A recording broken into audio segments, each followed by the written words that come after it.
नमस्कार दोस्तों, मैं भगवान राम सहारण। हम पढ़ेंगे आज व्याकरण शिक्षण। शिक्षण वीडियो में जो हमारा जो पहला जो पॉइंट रहेगा वो है व्याकरण शिक्षण। व्याकरण शिक्षण पढ़ने से पहले हम एक दो बातें शिक्षण के बारे में ज़रूर देखेंगे कि शिक्षण प्रणाली क्या है और शिक्षण विधि क्या है, क्योंकि आज हम शिक्षण विधियों की क्लास शुरू कर रहे हैं। और सबसे पहले व्याकरण शिक्षण है। तो व्याकरण शिक्षण पढ़ने से पहले हम एक दो बातें जरूर लिखेंगे कि शिक्षण प्रणाली क्या है।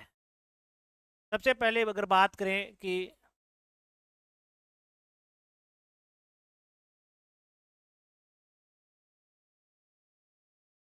शिक्षण प्रणाली, कई बार इससे संबंधित एग्जाम में क्वेश्चन पूछ लिए जाते हैं।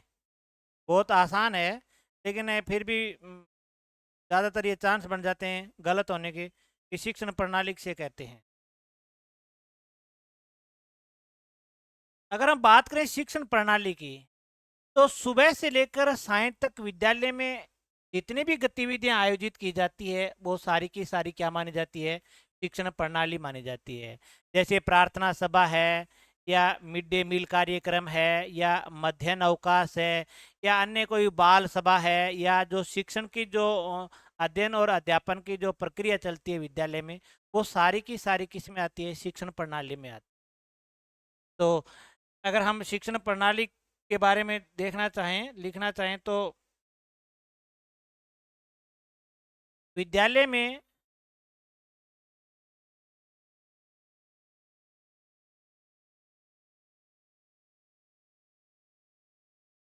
विद्यालय में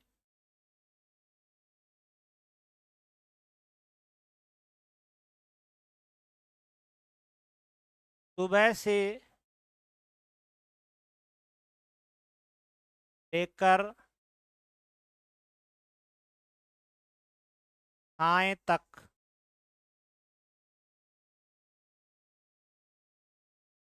जो गतिविधि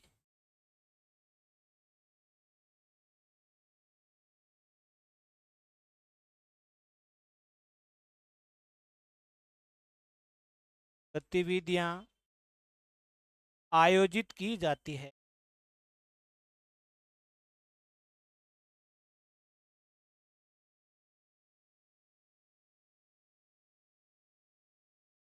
की जाती है,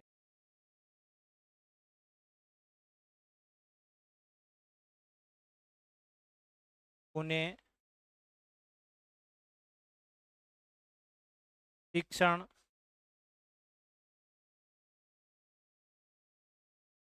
प्रणाली कहते हैं।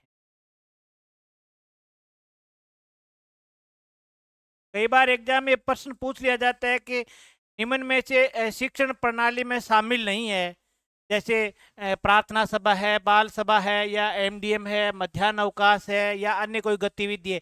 लेकिन सुबह से लेकर सायंकाल तक विद्यालय में जो भी गतिविधि आयोजित की जाएगी वो सारी की सारी क्या है? शिक्षण प्रणाली के अंतर्गत ही आएगी। जैसे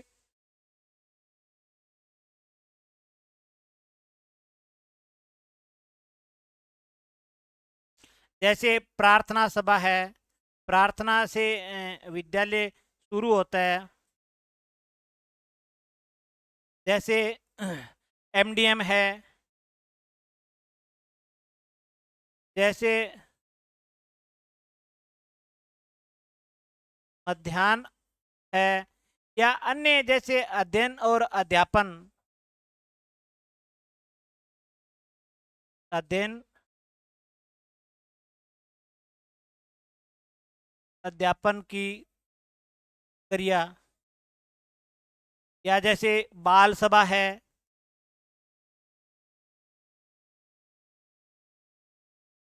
या कोई उत्सव है, कोई जयंती मना रहे हैं, ये सारे की सारी जो प्रक्रिया है वो सारी क्या मानी जाएगी? शिक्षण प्रणाली के अंतर्गत आती है। विद्यालय जब सुबह शुरू होता है और सायंकाल तक जितनी भी गतिविधियां विद्यालय में आयोजित की जाती है वो शिक्षण प्रणाली मानी जाती है। जैसे प्रार्थना सभा से विद्यालय शुरू होता है, एमडीएम है, अध्ययन है, अध्ययन और अध्यापन की जो प्रक्रिया है, या बाल सभा है, या उत्सव है, या जयंती है, सब आते हैं। इसके बाद अगर हम बात करें कि जो शिक्षण प्रणाली के बारे में एक दो बातें अगर हम और देखें,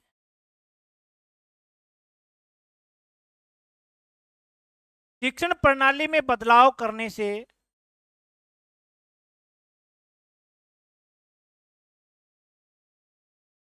शिक्षण प्रणाली में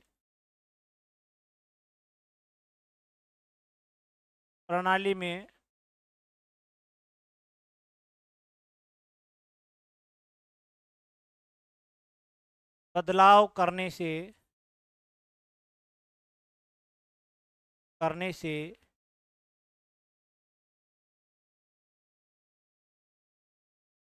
संपूर्ण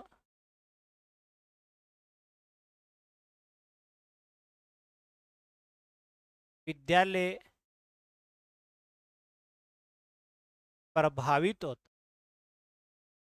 ये एक महत्वपूर्ण बात है कि अगर हम शिक्षण प्रणाली में कोई बदलाव करते हैं, जैसे शिक्षण प्रणाली में हमने कोई बदलाव कर दिया कि आज विद्यालय में प्रार्थना सभा नहीं होगी, तो इससे पूरा विद्यालय प्रभावित होगा। जैसे एमडीएम का आयोजन नहीं किया जाएगा, जैसे मध्याह्न का अवकाश नहीं होगा, या अध्ययन और अध्यापन की जो क्रिया है वो नहीं होगी, कोई बाल सभा का आयोजन नहीं होगा। इससे क्या है कि पूरा विद्यालय प्रभावित होता है। यानी शिक्षण प्रणाली में अगर हम कोई भी बदलाव करते हैं तो उससे प्रभावित कौन होगा? पूरा विद्यालय प्रभावित होगा। दूसरी बात है कि शिक्षण प्रणाली का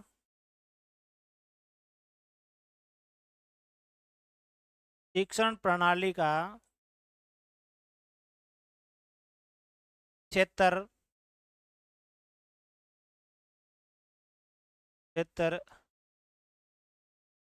व्यापक माना जाता है।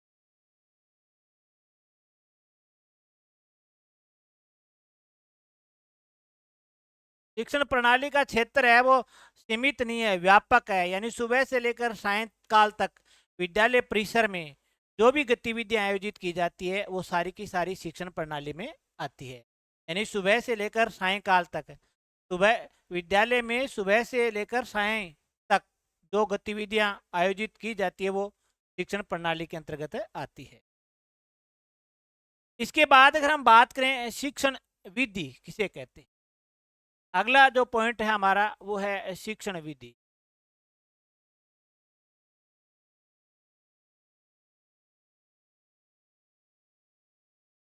शिक्षण विधि क्या है? शिक्षण प्रणाली को देख लिया और अब देख रहे हैं शिक्षण विधि किसे कहते हैं।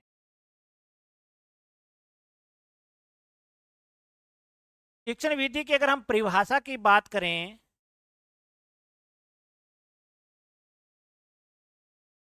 कक्षा विशेष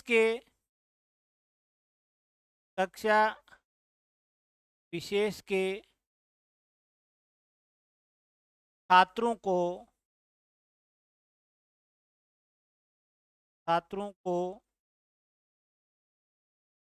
पढ़ाने के लिए ये अध्यापक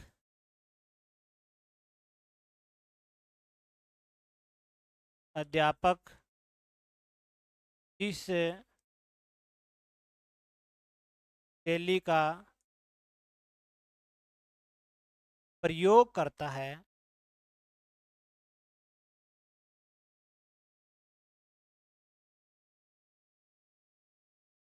करता है उसे शिक्षण विधि कहते हैं।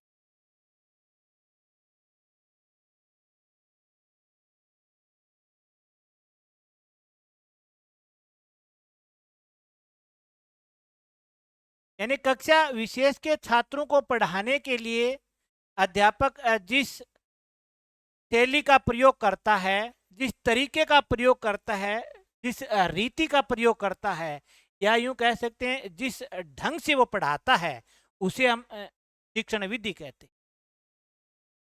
यानी अध्यापक के पढ़ाने का एक तरीका क्या है? शिक्षण विधि है। अध्यापक के पढ़ाने का तरीका क्या है? शिक्षण विधि है। उसके पढ़ाने की शैली किस प्रकार की है, किस शैली का वो प्रयोग कर रहा है, वो शिक्षण विधि मानी जाती है। हम बहुत सारी शिक्षण विधियों का अध्ययन करेंगे, लेकिन हकीकत में शिक्षण विधि कहते किसे हैं कि कक्षा विशेष के छात्रों को पढ़ाने के लिए अध्यापक जिस शैली का प्रयोग करता है, उसे शिक्षण विधि कहते हैं। अब अगर हम इसके बारे में देखें, एक दो बातें और देखें इसके बारे में।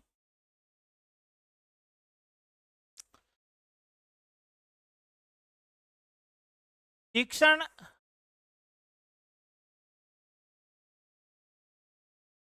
विधि में बदलाव बदलाव करने से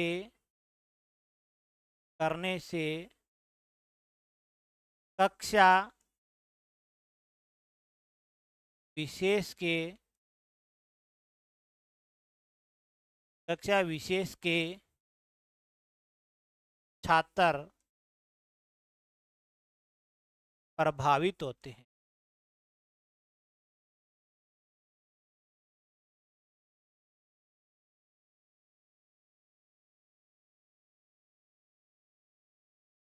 शिक्षण विधि में बदलाव करने से, शिक्षण विधि में अगर हम कोई बदलाव करते हैं तो उससे प्रभावित संपूर्ण विद्यालय नहीं होता है।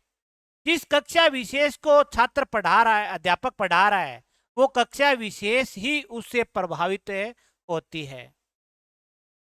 जैसे हमने शिक्षण प्रणाली के में हम अगर कोई बदलाव करते हैं तो उससे संपूर्ण विद्यालय प्रभावित होता है, लेकिन शिक्षण विधि में कोई बदलाव करते हैं तो उससे कक्षा विशेष के छात्र ही प्रभावित होंगे, पूरा विद्यालय उससे कोई प्रभावित नहीं होगा।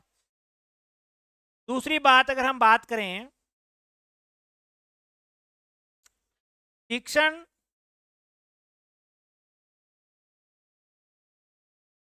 विधि का क्षेत्र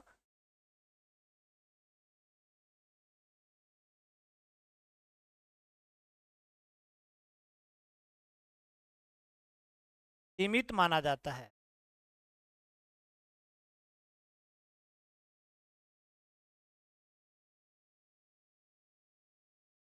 शिक्षण विधि का क्षेत्र क्या माना जाता है? सीमित माना जाता है।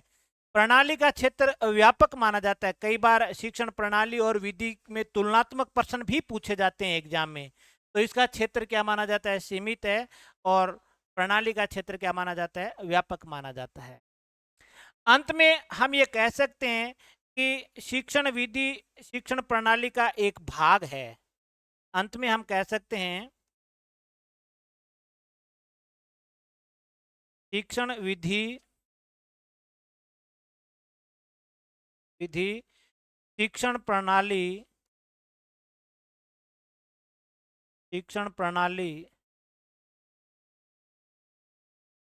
प्रणाली का भाग है। यानी शिक्षण विधि किसमें समाहित है? शिक्षण प्रणाली में समाहित है।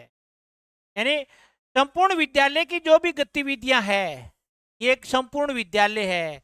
जैसे इसमें क्या है कि प्रार्थना सभा भी हो रही है, जैसे इसमें एमडीएम भी है, इसमें बाल सभा भी है, इसमें उत्सव भी है, और इसमें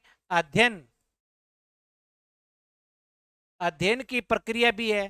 तो अध्ययन करवाना, शिक्षण विधियों से हम अध्ययन करवाते हैं, तो ये शिक्षण की प्रणाली में आ जाती है। ये किस में आ जाती है? शिक्षण प्रणाली में आ जाती है।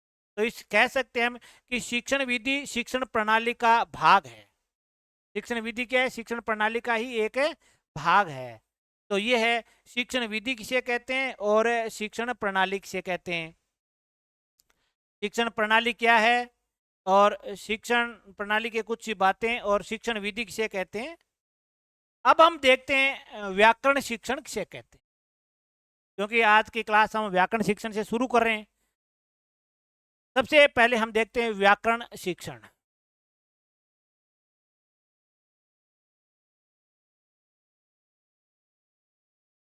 व्याकरण। व्याकरण में अगर हम बात करें सबसे पहले कि व्याकरण शब्द की जो उत्पत्ति है वो किससे हुई है, ये देखें हम। व्याकरण शब्द की उत्पत्ति किससे हुई है?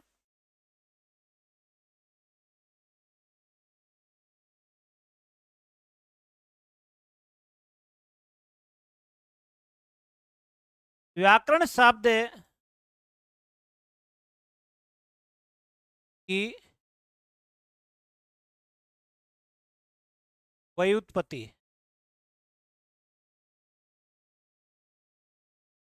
यानी शब्द की उत्पत्ति किस प्रकार से हुई है ये देखते हैं।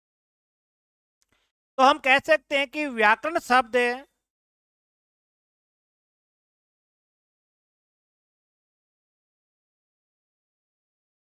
व्याकरण शब्द वी प्लस आ प्लस क्री प्लस लयूट या अन के योग से बना है।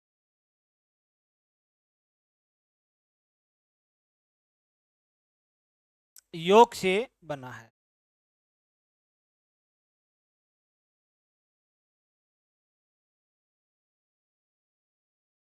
व्याकरण शब्द किससे बना है वो आप अच्छी तरीके से देख सकते हैं कि व्याकरण शब्द है वो वी प्लस आ प्लस क्री, क्री क्या है, धातु है। और संस्कृत के अनुसार देखें तो क्री में ल्यूट प्रत्यय जोड़ा गया है, और अगर हिंदी के हिसाब से देखें तो क्री में अन प्रत्यय के योग से ये शब्द बना है व्याकरण शब्द। अगर हम इसे एक तरीके से पुनः हम इस चीज को देखते हैं तो अगर संस्कृत के अनुसार देखें,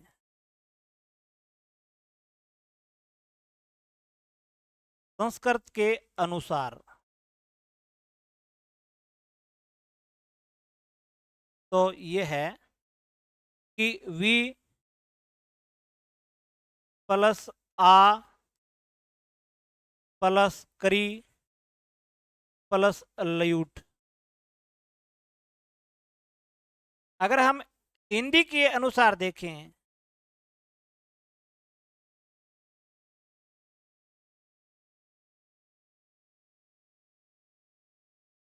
तो ये शब्द कैसे बना है, वी प्लस आ प्लस करी प्लस अन प्रत्यय के योग से बना है। अगर हम सामान्य तौर पर देखें, सामान्य सामान्य रूप, तो ये शब्द बना है वी प्लस आ प्लस करण। सामान्य रूप में ये है। संस्कृत के अनुसार इसमें ल्यूट प्रत्यय है, हिंदी के अनुसार क्री धातु में अन प्रत्यय है, और सामान्य रूप से हमें वी प्लस आ प्लस करण के योग से व्याकरण को उत्पत्ति मानते हैं। वी का अर्थ होता है विशेष रूप से। वी का अर्थ क्या होता है, विशेष रूप से। आ का अर्थ होता है अंत तक, करण का मतलब होता है साधन। यानी इस शब्द को अगर हम देखें यहां,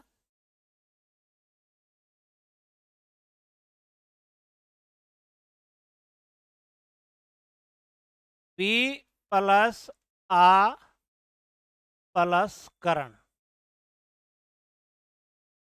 तो वी का अर्थ क्या है कि विशेष रूप से। आ का अर्थ होता है अंत तक,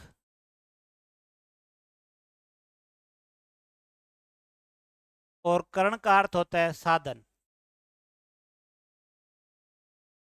ये इसका एक सामान्य अर्थ हो सकता है। विशेष रूप से अंत तक, वह साधन जिससे अंत तक हम भाषा का शुद्धतम प्रयोग कर सकते हैं उसे क्या कहते हैं, व्याकरण शास्त्र कहते हैं। ऐसा शास्त्र जो शब्दों की रचना करवाता है, रचना का ज्ञान करवाता है, या इसका अर्थ देखें हम, व्याकरण का अर्थ देखें तो अर्थ है ऐसा शास्त्र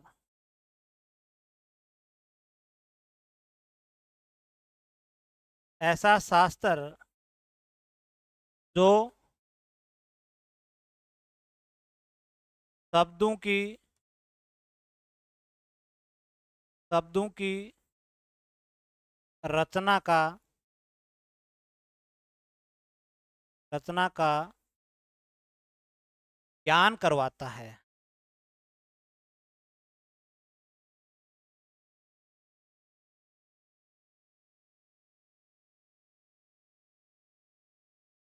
यानी ऐसा शास्त्र जो शब्दों की रचना का ज्ञान करवाता है उसे व्याकरण शास्त्र कहते हैं। उसे क्या कहते हैं? उसे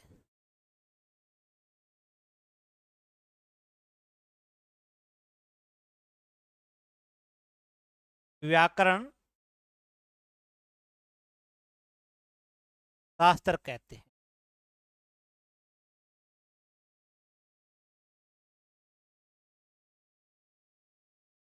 तो व्याकरण शब्द की अगर हम बात करें कि सबसे पहले कि व्याकरण शब्द की जो व्युत्पत्ति है वो किससे हुई है, कि व्याकरण है वो वी प्लस आ प्लस क्री धातु में या तो ल्यूट प्रत्यय जो संस्कृत के अनुसार और अन प्रत्यय है वो हिंदी के अनुसार, यानी वी प्लस आ प्लस क्री प्लस ल्यूट ये संस्कृत के अनुसार इसकी व्युत्पत्ति है। वी प्लस आ प्लस क्री प्लस अन ये हिंदी के अनुसार है।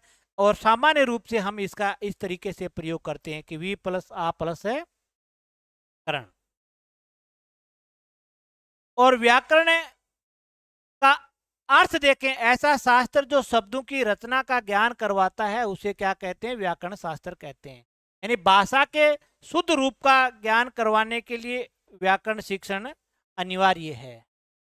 भाषा के शुद्ध रूप का ज्ञान करवाने के लिए व्याकरण शिक्षण करवाया जाता है। या यूं कह सकते हैं कि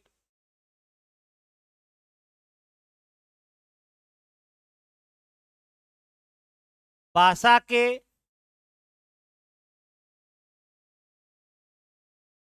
शुद्ध रूप का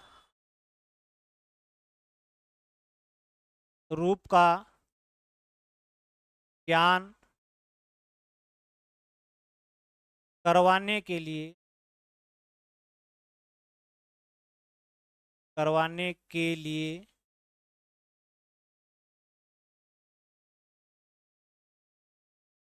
भाषा के शुद्ध रूप का ज्ञान करवाने के लिए व्याकरण शिक्षण करवाया जाता है। क्या करवाया जाता है? व्याकरण शिक्षण करवाया जाता है।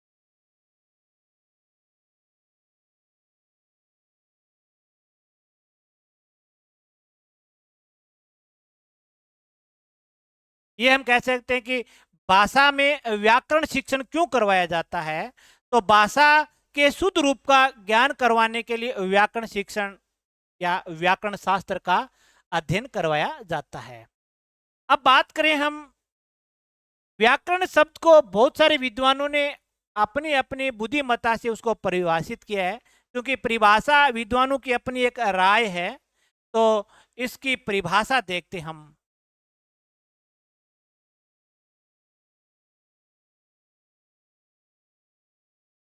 व्याकरण की परिभाषा अलग अलग विद्वानों ने इस शब्द को परिभाषित किया है, लेकिन जो परीक्षा की दृष्टि से जो मोस्ट है, महत्वपूर्ण है, उन्हीं परिभाषाओं को हम यहाँ लिख रहे हैं। बाकी तो व्याकरण शब्द को, इस शब्द को करीबन 200 से ज्यादा विद्वानों ने परिभाषित किया है अपने बुद्धिमत्ता के हिसाब से। हम उन्हीं को देखते हैं जो परीक्षा की दृष्टि से महत्वपूर्ण है।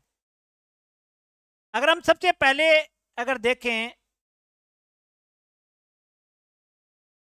पहली जो परिभाषा है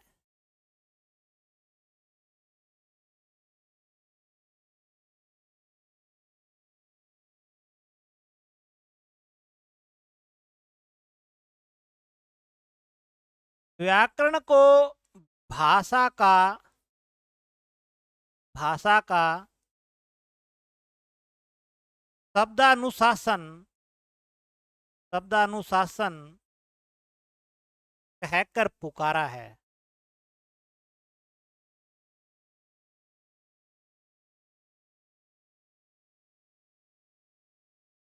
यानी व्याकरण को भाषा का शब्दानुशासन कहकर पुकारा है। ये जो परिभाषा है, ये परिभाषा दो विद्वानों की प्रचलित है। एक तो ये परिभाषा दी थी महर्षि पंतजलि, और एक नाम आता है तथा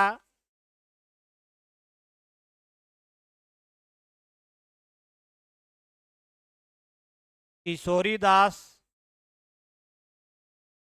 वाजपेयी। इन दो विद्वानों ने यह परिभाषा दी। व्याकरण को क्या कहा उन्होंने?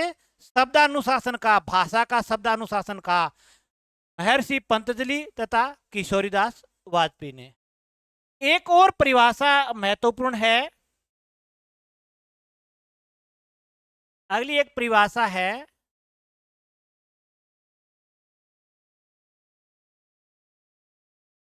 व्याकरण को भाषा का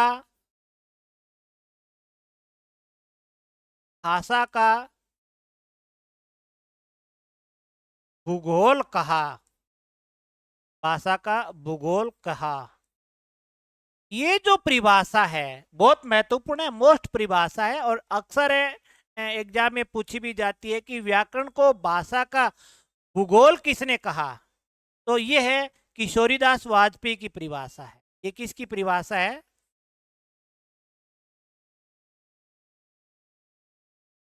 किशोरीदास वाजपेयी की परिभाषा है।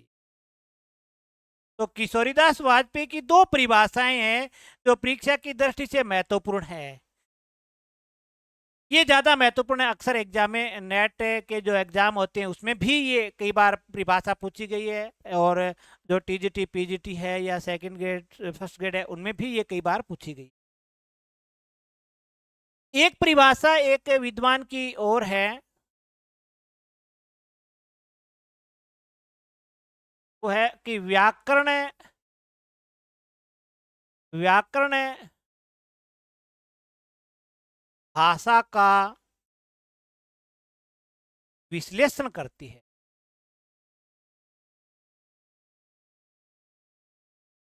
विश्लेषण करती है। व्याकरण भाषा का क्या करती है? विश्लेषण करती है। ये जो परिभाषा है वो डॉक्टर अस्विट महोदय की है। ये परिभाषा किसकी है? डॉक्टर अस्विट महोदय की है।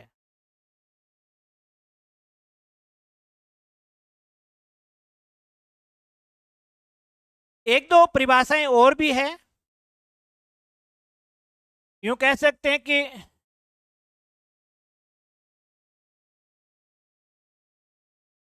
व्याकरण भाषा सीखने का, व्याकरण भाषा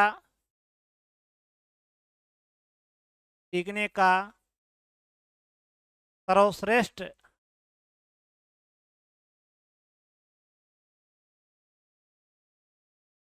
सर्वश्रेष्ठ मार्ग यानी राम मार्ग है। राम मार्ग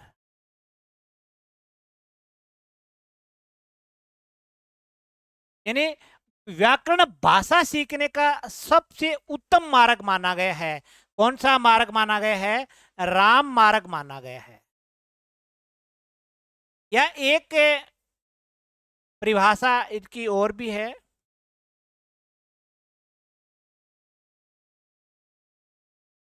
व्याकरण भाषा सीखने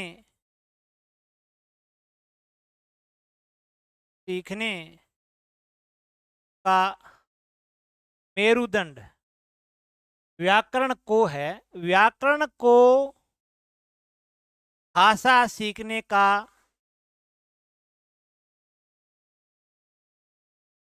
मेरुदंड भी कहा जाता है।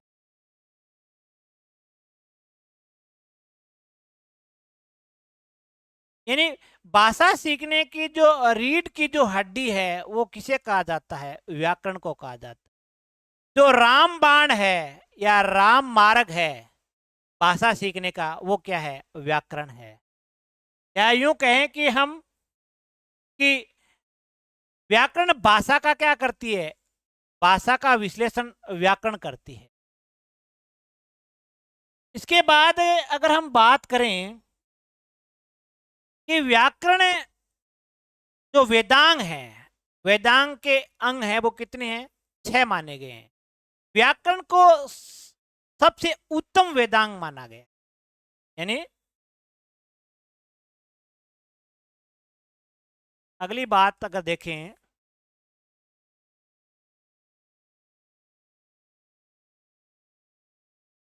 वेदांग माने जाते हैं, वेदांग 6 माने जाते हैं।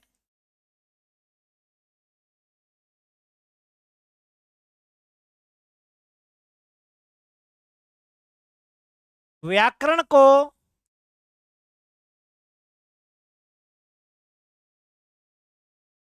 सर्वश्रेष्ठ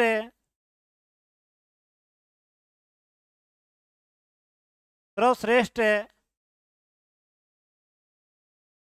वेदांग माना गया है।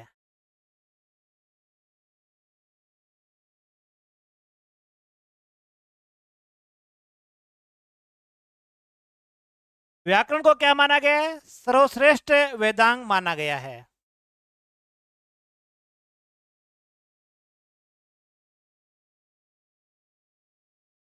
जैसे बात करें वेदांग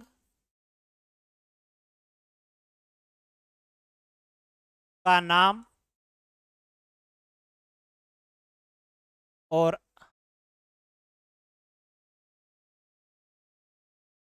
अंग का, जैसे सबसे पहले हम बात करें व्याकरण। व्याकरण को वेदांग का क्या माना गया है? व्याकरण को वेदांग का मुख माना गया है। कौन से अंग से सुशोभित किया गया है? मुख से सुशोभित किया। ज्योतिष को, ज्योतिष को आंख माना गया है।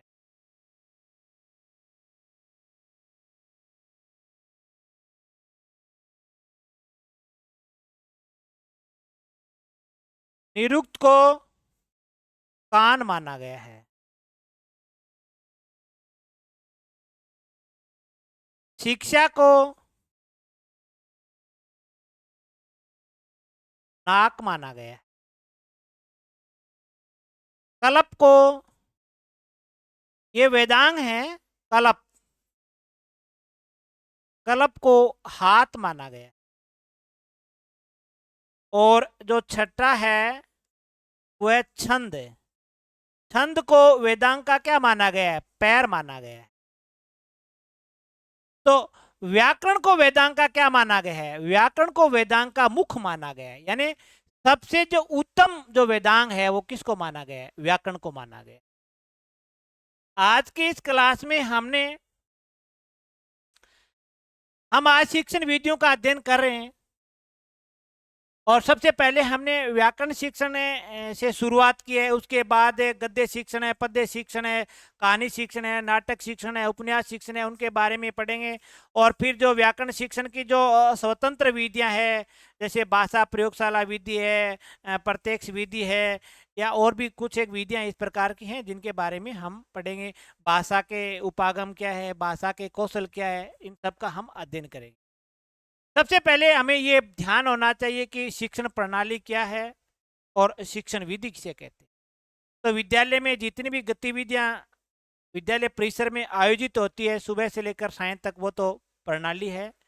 और कक्षा विशेष को पढ़ाते समय अध्यापक जिस शैली का प्रयोग करता है वो शिक्षण विधि है। इनमें हमने अंतर भी स्पष्ट किया है। इसके बाद व्याकरण शब्द की उत्पत्ति के बारे में देखा कि व्याकरण शब्द की उत्पत्ति एक सामान्य रूप से हमारे सामने आता है वी प्लस आ प्लस करण। लेकिन अगर हिंदी भाषा की दृष्टि से हम बात करें तो ये शब्द बना है वी प्लस आ प्लस क्री धातु है और अन प्रत्यय। अगर संस्कृत भाषा की ओर से हम देखें तो वी प्लस आ प्लस क्री धातु है और ल्यूट प्रत्यय है इसमें। ये इसका एक सामान्य अर्थ है। और ऐसा शास्त्र जो शब्दों की रचना का ज्ञान करवाता है उसे व्याकरण शास्त्र कहते हैं। ये इसका एक सामान्य अर्थ है। व्याकरण का शिक्षण क्यों करवाया जाता है कि भाषा के शुद्ध रूप का ज्ञान करवाने के लिए हम व्याकरण का शिक्षण करवाते हैं। व्याकरण की परिभाषा, ये शब्द, इस शब्द को बहुत सारे विद्वानों ने परिभाषित किया है, लेकिन जो महत्वपूर्ण जो परिभाषाएं हैं वो हमने लिखी है कि व्याकरण भाषा का अनुशासन कहकर पुकारा तो महर्षि पतंजलि और किशोरीदास वाजपेयी है। व्याकरण को भाषा का भूगोल किसने कहा? किशोरीदास वाजपेयी है। व्याकरण भाषा का विश्लेषण करती है डॉक्टर स्विट महोदय के अनुसार। व्याकरण भाषा सीखने का सर्वोत्तम मार्ग है, सर्वश्रेष्ठ मार्ग है, राम मार्ग है। और व्याकरण को भाषा सीखने का मेरुदंड भी कहा जाता है। उसके बाद हमने देखा कि वेदांग 6 माने गए हैं और जो वेदांग में जो सर्वश्रेष्ठ माना गया है वो किसे माना गया है? व्याकरण को माना गया, क्योंकि व्याकरण वेदांग का क्या है? मुख है। ज्योतिष उसकी आंख है, निरुक्त उसका कान है, शिक्षा उसकी नाक है, कल्प उसका हाथ है और छंद उसका क्या है? पैर है।